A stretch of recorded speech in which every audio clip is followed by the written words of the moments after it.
Hello everyone, good evening. कैसे हैं आप सब? उम्मीद करते हैं सभी लोग अच्छे होंगे। जी, इवनिंग का टाइम हो रहा है, बच्चे लोग अभी आराम से सो रहे हैं। आज बेटी का एग्ज़ाम ख़त्म हुआ है तो मैंने उसे छोड़ दिया कि अब अपने मर्ज़ी सोकर उठेगी। और यहाँ पे मैं शाम होने से पहले होता है ना कि शाम होने से पहले एक बार झाड़ू लगा लो, तो यहाँ पे मैं वही कर रही थी। और रूम में अभी इस टाइम में ना बहुत ज़्यादा शांति होता है, क्योंकि बच्चे सो रहे होते हैं ना, उस टाइम में ना घर में लगता ही नहीं है कि कोई है। उसके बाद होता है कि शाम होने से पहले सब जगह पे झाड़ू लग जाती है ना, तो घर में अच्छी सी पॉजिटिविटी आती है। अभी चैत नवरात्रा स्टार्ट हो गया है, जैसे कि आज एकम है। मैंने वो सुबह वाली ब्लॉग तो आप सबके साथ शेयर कर दी है। जो लोग आप लोग नहीं देखे होंगे वहाँ पे जाके देख सकते हैं। काफ़ी अच्छी ब्लॉग मैंने शूट की थी, तो वो भी मैंने पोस्ट कर दिया है। खैर, यहाँ पे मेरा बस वही था कि अभी बच्चों का बैग वैग है जो अभी सब दूर कर देती हूँ कुछ दिन के लिए। उनके माइंड पर प्रेशर नहीं दूँगी, क्योंकि अब बेटी वैसे भी ना सेकेंडरी में चली गई, मतलब क्लास 6 में चली गई। 5 तक ना बच्चों का प्राइमरी होता है और 6 क्लास से ना उनका सेकेंडरी का नाम दे दिया जाता है। तो वही है, अभी कुछ दिनों के लिए ना उसके माइंड को फ्री कर देती हूँ, थोड़ा सा रिलैक्स होने के लिए, कि जब तक, क्योंकि बर्डन तो बहुत ज़्यादा अब उसके ऊपर पड़ने वाला है, क्योंकि बुक्स वगैरह है ना बहुत ज़्यादा बढ़ जाते हैं। क्लास 6 से बहुत सारे बुक्स आ जाते हैं, ऐड हो जाते हैं।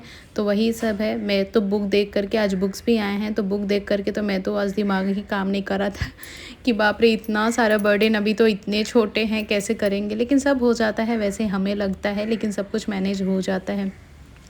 अभी भी वो लोग सो रहे थे, लेकिन जैसे ही मैं किचन में आई ना, दोपहर के बहुत सारे बर्तन वगैरह थे। सुबह आज मैं साड़ी पहनी थी तो बहुत अच्छे से, मतलब सारा तो मैं कर ली थी, लेकिन दोपहर के जो बर्तन थे ना वो मैं धो नहीं पाई थी। मैं बोली अब आराम से करूँगी। तो यहाँ पे ड्रेस चेंज करने के बाद फिर होता है, क्योंकि साड़ी में सारे काम ना ईज़िली नहीं हो पाते हैं। और जो लोग आदत है, ऐसे नहीं बोलेंगे कि नहीं हो पाते हैं, बहुत सारे लोग को आदत होती है। और खैर साउथ में तो मैं क्या ही बताऊँ, यहाँ पे तो लोग साड़ी पहन कर के ही सारे दिन रहते हैं। तो जिनकी आदत है वो लोग कर लेते हैं, हमारी आदत है नहीं। सूट वगैरह में अच्छे से काम हो जाता है। तो यहाँ पे ना मैं बोली कि नहीं चलो, अब जब तक साड़ी पहनी हूँ, डेली डेली तो होता नहीं है, जब तक साड़ी पहनी हूँ ये सारे काम बाद में कर लूँगी।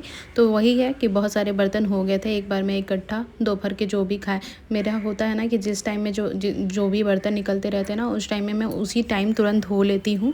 तो आज नहीं हो पाया था फिर भी। और यहाँ पे मैं बर्तन खटखट हो रहा था, बज रहे थे, तो बच्चे भी धीरे धीरे करके उठ के, पहले बेटी उठ करके आई। तो यहाँ पे ना वो अपने लिए लौंग का पानी भिगो करके रखती है, उसे पीना बहुत अच्छा लगता है। उसमें लौंग, इलायची वगैरह रहता है। बच्चों के लिए ना ये ठंडक भी देता है बॉडी में। तो मैं बोली कि चलो अपना जो पानी रखी हो उसको फिनिश करो। तो बोलती है मैं दोनों के लिए ले लेती हूँ, शिवांश के लिए भी। और देख सकते हो 5:10 हो गए हैं, दोनों लोग उठ गए थे। तो मैं बोली कि चलो अब सारे बर्तन है ना, ऐसे ही मैं क्या बोलूँ, और भी बर्तन हो गए थे, लेकिन जितना जितना जो निकल रहा था ना वो मैं बोली। और बेटी को भी बोली कि बेटा और भी रूम वगैरह से देख लो, ग्लास वगैरह है, सब लेकर के आ जाओ।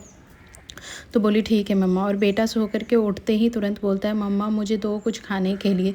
मैं बोली रुक जाओ, बर्तन धो लेती हूँ, मेरा हाथ गंदा है, बस 5 मिनट रुक जाओ, तब तक आप जा कर के ना मुँह हाथ धो लो, कुल्ली वगैरह कर लो। तो बोलता है ठीक है मम्मा। और उसे खाना क्या था पता है? बिस्किट और दूध। मैं बोली क्या खाओगे? तो बोलता है बिस्किट और दूध। इस टाइम में होता है बच्चों को भूख लगती है, तो कुछ ना कुछ मैं बना देती हूँ। लेकिन आज वही खुद बोला कि मम्मा मुझे बिस्किट और दूध खाना। मैं बोली चलो मेरे लिए तो ईजी हो गया, नहीं तो उसके फरमाइश पे अगर जो बोल देता है उसको बनाना ही पड़ जाता है। मैं बोली कि चलो ठीक है, दूध बिस्किट खाओगे, मेरा काम ईजी हो जाएगा। यहाँ पे बर्तन वगैरह सब कुछ धुल चुके थे, सिंक को भी मैंने साफ़ कर दिया। और एक बार बर्तन धोने के बाद ज़रूर सिंक साफ़ करना चाहिए, नहीं तो फिर वो गंदा गंदा सा लगने लगता है। तो मैंने सिंक वगैरह को भी साफ़ सुथरा कर दिया। और अब जाके थोड़ा सा सुकून मिल रहा है। बर्तन हो जाने के बाद ना लगता है एक अलग से ही शांति मिलती है। उसके बाद मैंने फ्रिज से दूध निकाली। और थोड़ा बहुत ना खाना दोपहर के बचे हुए थे, अच्छे से खाए नहीं थे, क्योंकि ना आज जो चैत्र नवरात्र का पहला दिन है, मैंने जो भी खाना बनाई थी ना वो बिना लहसुन प्याज के खाना बनाई थी। तो बच्चे लोग, मतलब होता है ना जिनको जो चीज़ का हैबिट होता है वो चीज़ खाओ नहीं तो उनका मन नहीं मानता है। तो टेस्ट मतलब अलग हो जाता है। वैसे खाना तो बिना लहसुन प्याज का बहुत ही सादा सादा बनता है और बहुत अच्छा भी लगता है, टेस्ट भी बहुत अच्छा लगता है। लेकिन बच्चों को कैसे, बच्चे हैं तो उनको के साथ थोड़ा सा प्रॉब्लम हो जाती है, उनके हिसाब से, बच्चों के हिसाब से सब कुछ मैनेज करना पड़ता है। तो यहाँ पे मैंने बिस्किट निकाल ली और अभी मैं बोल रही हूँ कि ठीक है दूध गर्म कर लेती हूँ। और छोटा वाला है ना, उसका नखरा इतना ज़्यादा होता है, देखो आके यहाँ पे बैठ गया। तो मैं बोली बेटा यहाँ पे नहीं बैठे, उसको मैंने 2-3 बार पहले भी समझाया कि गैस के पास ऐसे बिल्कुल भी नहीं आते हैं। तो बोला ठीक है अब से नहीं आऊँगा, लेकिन आज भर बैठने दो। अब देखो ये क्या था। तो फिर मैं बोली चलो ठीक है, मैंने उसको समझाया बेटा ऐसे गैस के पास नहीं आता, मान लो गैस जला रहेगा तो फिर आपको लग सकती है, जल सकते हो। तो बोला ठीक है आज के बाद से नहीं आऊँगा। देखो बोला है लेकिन मानता कितना है। खैर यहाँ पे शाम हो गई थी, बच्चे लोग रामायण देखने लग गए थे। मुझे भी बहुत अच्छा लग रहा था, तो मैं नहाने धोने चली गई थी, क्योंकि शाम में ना मैं इस तरीके से जब भी दिया बत्ती करना रहता है नहा करके ही करती हूँ, क्योंकि फिर वो कपड़ा वगैरह भी चेंज करना होता है ना। तो मैं बोली कि चलो यहाँ पे शाम होते ही और ऐसे नवरात्रे के टाइम में ना थोड़ा भी लेट होता है ना, तो मन में अजीब सा ही खलबली मची लगती है। लगता है कि नहीं जल्दी जल्दी से ना पहले पूजा पाठ कर लो। तो यहाँ पे मैं बोली कि नहीं, जब तक बच्चे बिजी हैं तब तक मैं यहाँ पे कर लेती हूँ। जैसे ही आरती करने लगी, मैं दोनों को बोली कि तुम लोग भी आ जाओ, साथ में कर लेंगे पूजा। उसके बाद मैंने आरती किया, थोड़ा सा बैठ करके ना भगवान जी का पूजा वूजा करने के बाद मैं सीधे आ गई किचन में। और आज मैं तो सोच रही थी क्या बनाऊँ क्या बनाऊँ, क्योंकि बिना लहसुन प्याज का बनाओ ना तो कुछ समझ में नहीं आता है। वही मैं सोचती हूँ यार, जो लोग डेली खाते हैं उन लोगों को आदत हो जाती है, जैसे हम ही अब डेली खाते हैं उस चीज़ की हमें आदत पड़ जाती है। फिर मैं बोली कि चलो सिंपल सी आलू और गोभी की ना ड्राई वाली सब्ज़ी बना देती हूँ। तो मैंने ज़्यादा कुछ सूट नहीं किया, क्योंकि फिर उसके बाद सिर्फ थोड़ा सा मैंने रोटी बनाई और ये बना दी थी तो हो गया था।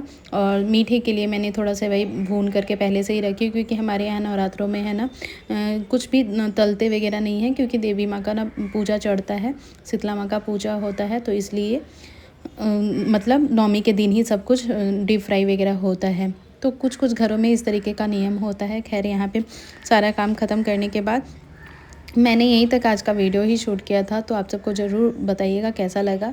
तो आज के लिए इतना ही, मिलते हैं कल एक और नए ब्लॉग के साथ, तब तक के लिए बाय बाय।